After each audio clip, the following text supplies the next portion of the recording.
ஓரளவு ஓகே. அதாவது யார் ஒருவரை தெரிஞ்சவங்களோ தெரியாதவங்களோ அவங்கள முதலாக பார்க்கும் பொழுது இறைவனுடைய அருள் உனக்கு கிடைக்கட்டும் அப்படின்னு சொல்லி நம்ம சொல்லணும். அதுதான் அந்த அஸ்ஸலாமு அலைக்கும்ங்கிற அந்த வார்த்தை. அதே அதை கேட்குறவங்க மீண்டும் உங்களுக்கும் உண்டாகட்டும்னு சொல்லணும். அதுதான் இஸ்லாத்தினுடைய அந்த முகமன்னு சொல்லுவாங்க. இப்போ நம்ம வணக்கம்னு சொல்கிறோம்ல, அது மாதிரி. அதே மாதிரி கிறிஸ்தவர்களில் ஒரு வகையில் சொல்லுவாங்க, அவங்க ஜெபிக்கிறோங்கிற அந்த வார்த்தையில் சொல்லுவாங்க. அப்படி ஒவ்வொரு மதத்திற்கான ஒரு வார்த்தை தான் இது. அதே மாதிரி எந்த ஒரு செயலை செய்தாலும் இறைவனுடைய பெயரை சொல்லி செய்ய வேண்டியது இஸ்லாமுடைய ஒரு நடவடிக்கை. ஏன்னா இது மாதிரியான பல நிகழ்வுகள் எல்லாமே இறைவனை நம்பி மட்டுமே. இப்போ நீ நல்லா இருக்கியா அப்படின்னு கேட்டான்னு சொன்னால் இறைவன் அருளால் நல்லா இருக்கேன்னு தான் சொல்லணும், நான் நல்லா இருக்கேன்னு சொல்லக்கூடாது. அது இஸ்லாமிய ஒரு பண்பு. எதையுமே இறைவனை முன்னிறுத்தி பேசுவது இஸ்லாமிய பண்பு.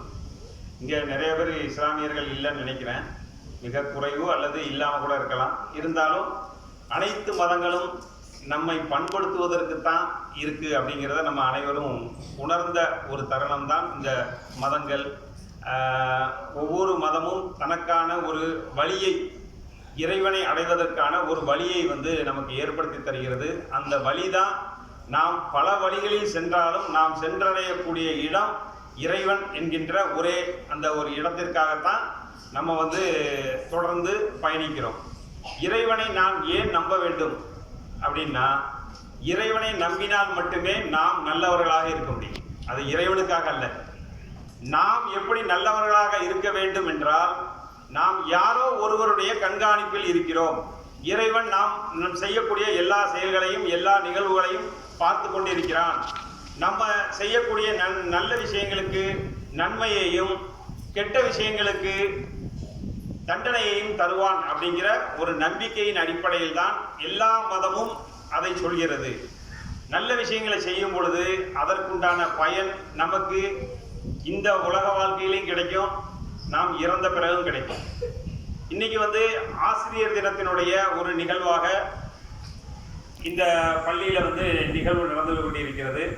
மிகச்சிறப்பான இந்த நிகழ்வில் என்னை அழைத்து பேச வைத்த அனைத்து பல்சமய கூட்டமைப்பிற்கும் மற்றும் இந்த பள்ளி நிர்வாகத்திற்கும் எனது நன்றியை தெரிவித்துக் கொள்கிறேன்.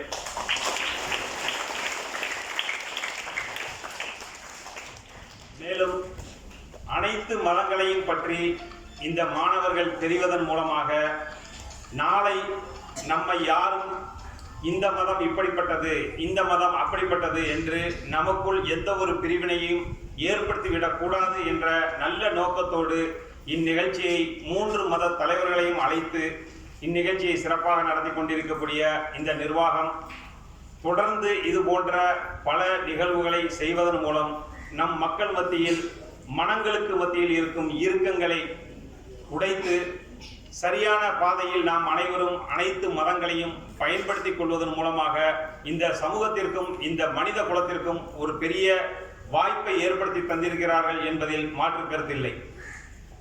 அதே போல இந்த ஆசிரியர்கள் உங்களுக்கு ஏதோ பாடம் சொல்லி கொடுக்குறாங்க அப்படிங்கிற ஒரு நிலையில் இல்லாமல் உங்களை நல்வழிப்படுத்துவதில் ஆசிரியர்கள் 100% பங்கு வகிக்கிறார்கள். ஏனென்றால் நீங்கள் வீட்டில் இருப்பதை விட இங்கு பள்ளியில் இருக்கும் காலங்கள் தான் அதிகம். பள்ளியில் இருக்கும் பொழுது உங்களுக்கு ஒழுக்கம் கற்றுக்கொள்ளப்படுகிறது, கொடுக்கப்படுகிறது. நீங்கள் அனைவரும் சமம் என்பதை உங்களுடைய யூனிஃபார்ம் நீங்கள் அனைவரும் சமம் என்பதை நிலைநிறுத்துகிறது. யாருக்கும் யாரும் உயர்ந்தவரும் அல்ல, தாழ்ந்தவரும் அல்ல என்பதை இஸ்லாம் மிக தெளிவாக சொல்கிறது. கருப்பருக்கு சிவப்பர் சிறந்தவர் அல்ல, அரபி பேசுபவர்களுக்கு அரபி பேசாதவர்கள் சிறந்தவர் அல்ல, அரபி பேசுபவர்கள் எந்த வகையிலும் சிறந்தவர்கள் அல்ல. ஒவ்வொருவருக்கும் ஒவ்வொரு மொழி, அவரவர் மொழி சிறந்தது என்கின்ற அடிப்படையில் அனைவரும் சமம் என்பதை ஒவ்வொரு பள்ளிக்கூடமும் இன்று நிரூபித்துக் கொண்டிருக்கிறது. இன்னைக்கு அந்த யூனிஃபார்ம் கொண்டு வந்ததனுடைய நோக்கமே நாம் யாரும் உயர்ந்தவர் தாழ்ந்தவர் இல்லை என்பதை நிரூபிக்கத்தான்.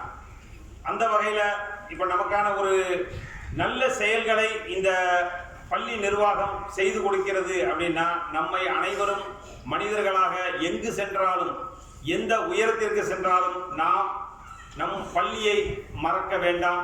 நாம் பள்ளியில் செயல்படுத்தி கொடுக்கக்கூடிய, நமக்கு அறிவுறுத்தக்கூடிய இந்த அனைத்து நற்காரியங்களும் நாளை உங்களுக்கு, உங்களுடைய குழந்தைகளுக்கு, அடுத்த தலைமுறைக்கு இதை எடுத்து செல்ல வேண்டும் என்ற நல்ல நோக்கத்தோடு இது மாதிரியான நிகழ்ச்சிகளை தொடர்ந்து நடத்தி கொண்டிருக்கிறார்கள். மேலும் ஆசிரியர் தின நிகழ்வை பொறுத்தவரை ஆசிரியர்கள் பணி அப்படிங்கிறது வந்து ஒரு சாதாரண பணி இல்லை. ஏன்னா நன்மையில் வந்து ஒரு 3 வகைப்படும்.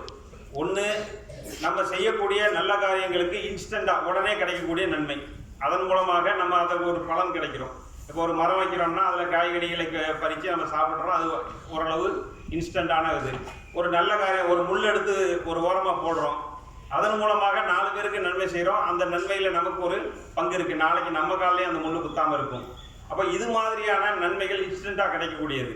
அதே மாதிரி சில நன்மைகள் எப்படின்னு கேட்டிங்கன்னா, நம்ம செய்யக்கூடிய இன்னைக்கு செய்யக்கூடிய நன்மை நமக்கு அடுத்த ஒரு குறிப்பிட்ட காலங்கள் கட்டி குறிப்பிட்ட வருடங்கள் கழித்து நமக்கு நன்மை கிடைக்கும். அதுதான் அந்த காய்கறிகள், பழங்கள், இது மாதிரியான விஷயங்கள்.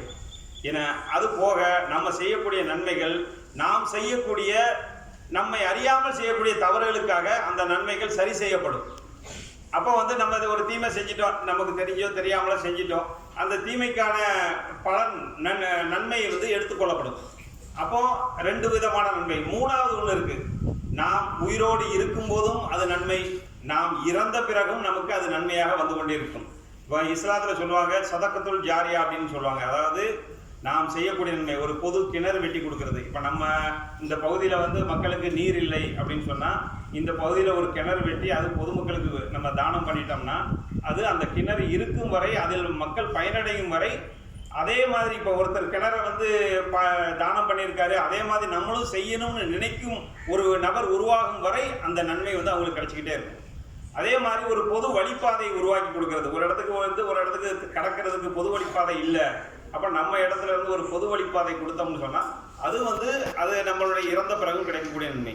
அதே மாதிரி மிக இலகுவாக தங்களுடைய அது பணியாக இருந்தாலும் கூட ஆசிரியர்கள் தாங்கள் கற்றுக் கொடுக்கக்கூடிய கல்வியின் மூலமாக இந்த தலைமுறை மட்டுமல்லாமல் இன்னும் எத்தனை தலைமுறைகள் உருவானாலும் இந்த ஆசிரியருடைய கல்வி நாளை இந்த மாணவர்கள் அதை பயன்படுத்தும் பொழுதும் சரி, நாளை இந்த மாணவர்கள் பிறருக்கு சொல்லிக் கொடுக்கும் பொழுதும் சரி, இந்த நன்மை தொடர்ந்து அவர்கள் இறந்த பின்பும் தொடர்ந்து கிடைக்கும் அப்படிங்கிறது இஸ்லாத்தினுடைய ஒரு கான்செப்ட். அதனால தான் வந்து குர்ஆன்ல முதல் வசனமே வந்து குல் அப்படின்னு தான் ஆரம்பிச்சது. குல் அப்படின்னா படியுங்கள், ஓதுங்கள், சொல்லுங்கள் அப்படிங்கிற அந்த அர்த்தத்தில் வரும். அதாவது முதல் வார்த்தையே படி. முதல் வார்த்தையே இஸ்லாத்துல வந்து இறைவன் முதலாக இறக்கிய வார்த்தை வந்து குல். குல் அப்படின்னு சொன்னா படி. நீ அதாவது ஒரு விஷயத்தை தெளிவு பெறும் வரை நீ படிச்சாதான் அடுத்தவங்களுக்கு அதை சொல்ல முடியும், நியாயமாக நடக்க முடியும் அப்படின்னு சொன்னா, இந்த நிரந்தர நன்மை கிடைக்கக்கூடிய ஆசிரியர்கள் தான் இதற்கு முழு காரணம். இது அடுத்தடுத்த தலைமுறைகளுக்கு தொட்டு தொடர்ந்து போகும் பொழுது நாம் எத்தனை வருடம் இந்த உலகம் அழியும் வரை இந்த ஆசிரியர் பணி இருக்கும். அந்த ஆசிரியர் பணி இருக்கும் வரை அதற்கான நன்மை உங்களுக்கு தொடர்ந்து கிடைத்து கொண்டே இருக்கும். அதனால வந்து ஆசிரியர் பணி வந்து சாதாரண பணியாக நாம் நினைத்து விட முடியாது. இன்னைக்கு தமிழக அரசு வந்து நல்லாசிரியர் விருது அறிவிச்சிருக்கிறாங்க. நம்ம கீழக்கரையை சேர்ந்த ஒரு ஜாக்குலின், அவங்க பேர் வந்து ஜாக்குலின், அப்புறம் என்னமோ ஒரு லதா அப்படின்னு நினைக்கிறேன், ஜாக்குலின் லதான்னு சொல்லிட்டு கீழக்கரை ஒரு பள்ளியில் இருக்கக்கூடிய ஒரு தலைமை ஆசிரியர் அறிவிச்சிருக்கிறாங்க. அதற்காக நாமும் வந்து அவர்களுக்கு நன்றி தெரிவிச்சுக்கிறோம். இது மாதிரி அனைத்து ஆசிரியர்களும் நல்லாசிரியர்கள் விருது பெற வேண்டும் என்ற இறைவனிடம் பிரார்த்திக்கிறேன்.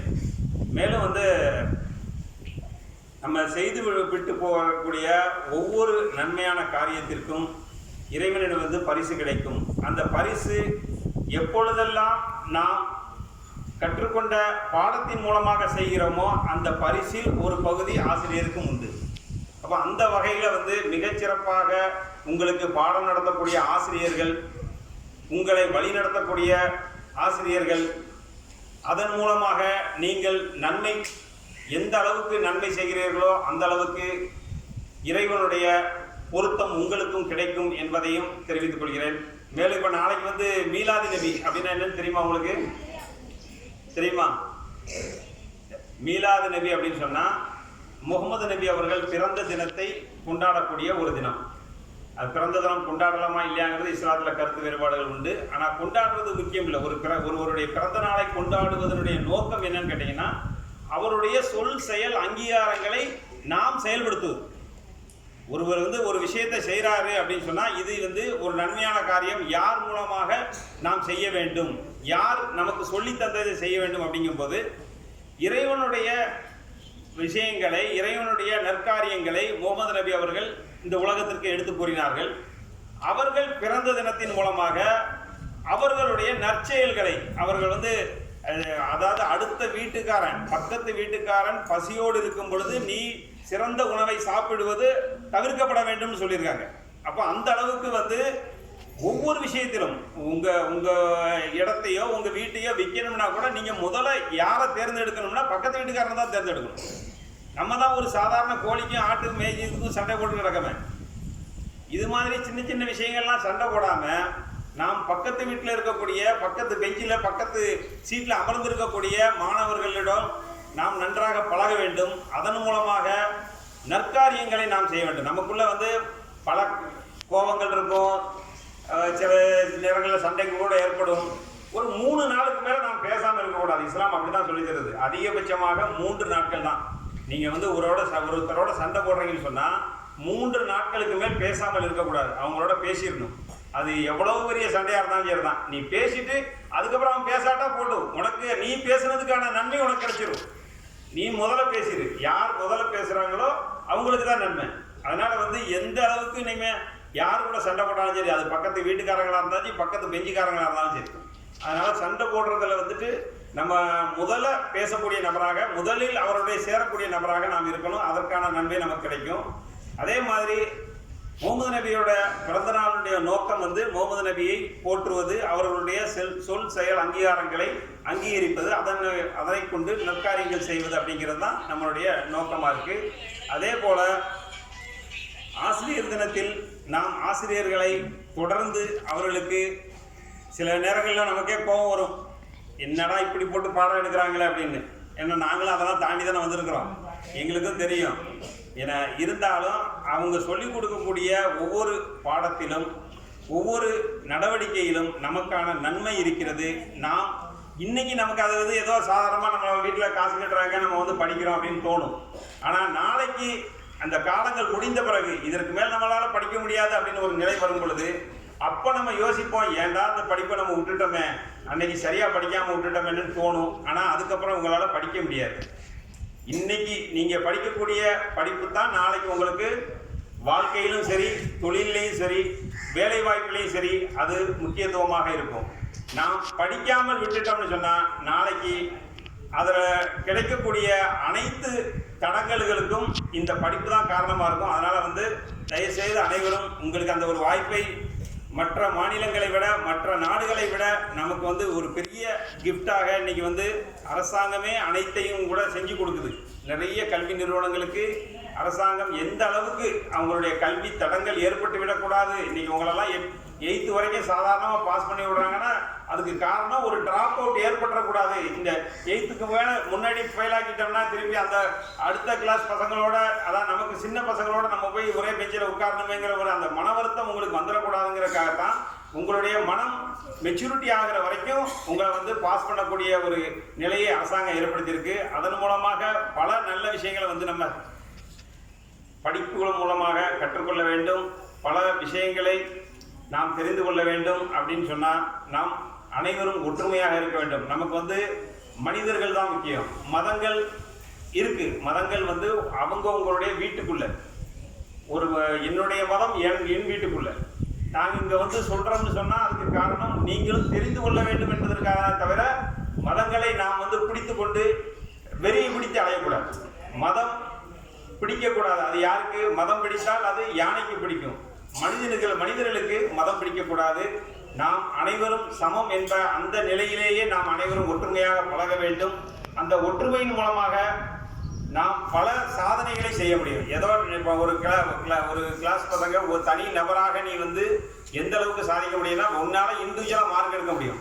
ஆனால் நாளைக்கு உன்னுடைய அந்த அறிவை கொண்டு நீ முழுமையாக வெற்றி பெற முடியுமா அப்படின்னா கண்டிப்பாக கிடையாது. உன்னுடைய நண்பர்கள், உன்னுடைய தாய் தந்தையர்கள், உன்னுடைய நட்புகள், உன்னுடைய உறவுகள், இவங்க எல்லாரையுமே வந்து உங்களுக்கு எந்த அளவுக்கு உனக்கு சப்போர்ட் பண்ணுறாங்களோ அந்த அளவுக்கு தான் நீ வந்து வெற்றி பெற முடியும். அப்படிங்கிற அடிப்படையில் இஸ்லாம் மதம் பற்றி மிக தெளிவாக இங்கே சொல்வதற்காக தான் நான் வந்தேன். இருந்தாலும் இது ஒரு பள்ளிக்கூடமாக இருக்கிறதுனால மாணவர்களுக்கு என்ன தேவையோ அதையும் நாம் பேச வேண்டும் என்கிற அடிப்படையில் உங்களுக்கான ஒரு சின்ன அறிவுரை என்று சொல்லக்கூடாது. ஏன்னா அறிவுரை சொன்னாலே நமக்கு பிடிக்காது, அது வேறு விஷயம்.